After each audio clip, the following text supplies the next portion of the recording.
The next piece of this process is to make what we in the biz call a story reel of your planned video. The story reel is a recorded rough draft of your script before the real work of animating begins. We make these by reading our script aloud alongside the pictures we've created. This is an opportunity to see if your vision works. Do the images support the script? Have you planned too much, too little? This rough draft will help you test your ideas.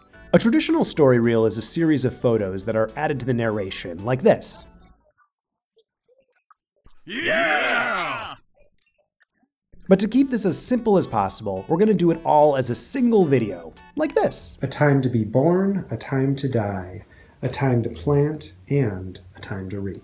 Once again, a 30-second animation will be about 4 to 10 shots, so you'll need a couple of blank split scripts to draw out all of these shots. Find the video app on your smartphone and shoot each picture box on your split script as you read the corresponding script in time with the images.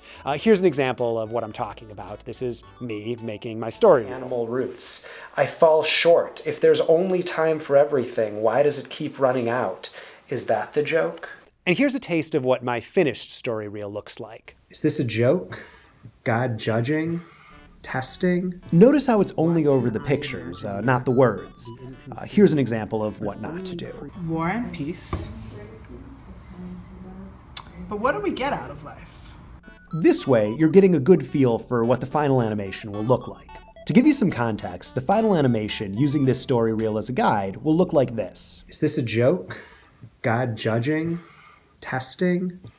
Why can I imagine the ineffable, the inconceivable, but only create the smallest taste of it?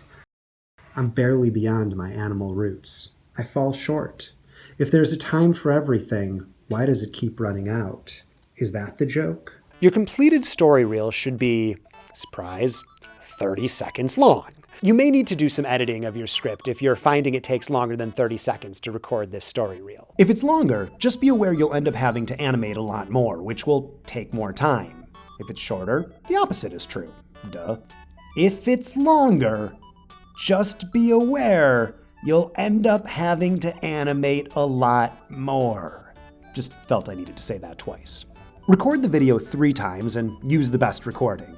Remember to read it confidently. Positioning yourself so you can read the words but have only the images in frame is a little tricky, but I'm sure you can figure it out. Once you're done, the goal is to match your finished animation to your story reel. If your story reel doesn't make sense or isn't funny, the animation won't be either. So go back to the drawing board and keep working on the story reel. This is why we make it. I want to invite you to email us the finished results at stopmotion@bimbomb.com, along with any feedback or questions you have on the process so far. We can't wait to see what you've made. This is the first huge step in animating Torah.